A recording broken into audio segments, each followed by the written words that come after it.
So, one of the things that you did note in the do-overs, I double starred at least one or two areas here that all your students did come in, they got started on time.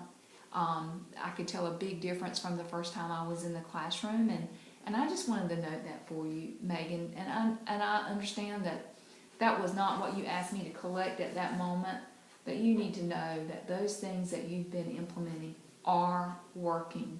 They're coming in on time, they're seated, and they're ready to work. Continue with that process. Continue with your warm-up timer. Continue with your slips of paper, the pre-planned do now activities. That's going so much smoother. You do have isolated incidences that are not, but they're isolated now instead of majority. And so you really have to focus and reflect on your accomplishments. The structure is helping, and because of our focus this time, you've already said in the upfront that structure is indeed what helps those EC students the most. Because if their structure's not there, what happens? Yep. They get off task. So do you have any questions about the data that I shared, or strategies or questions that I asked?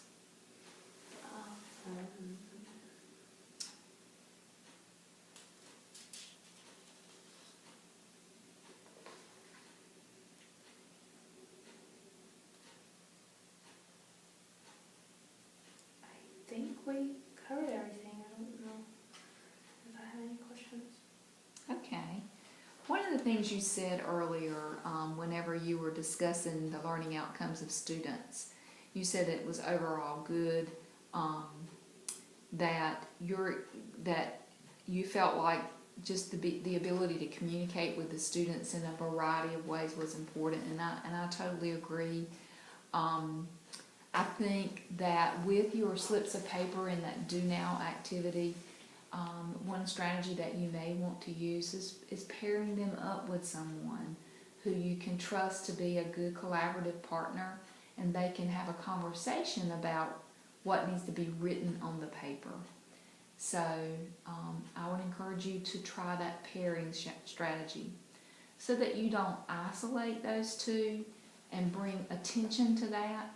You could do the entire do now activity in a pair and share activity so that two people work together, sign both of their names at the top of the slip, and submit. And that way you're not drawing attention to the exceptional needs in the classroom, and everybody benefits from a pair and share. It's a collaborative effort, and sometimes their thoughts collectively will bring out some of their questions that they can learn from each other. So I would encourage you to perhaps try that. The more experience you get, the more you will be able to handle thinking of questions that you will be able to use to intervene for those students. That's why, again, I want to reiterate the fact that going ahead and pre-planning some questions for them based on how you know they learn is critical for you to formatively assess how they're understanding in your classroom.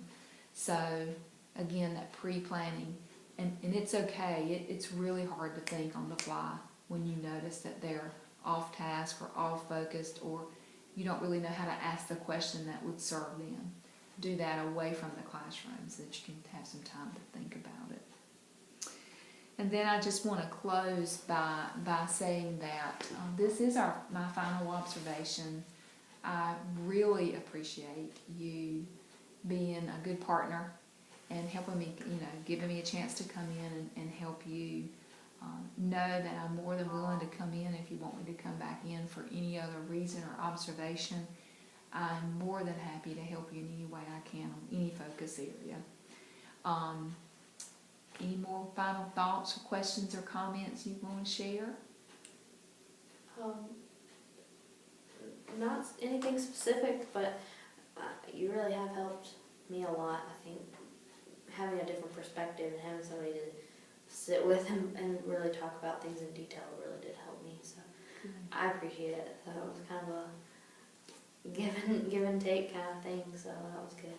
I appreciate you saying that. It's been a win-win situation. Everything that you've learned, I've learned with you. So thank Yeah. you so much for sharing your classroom with me. Okay? Yeah.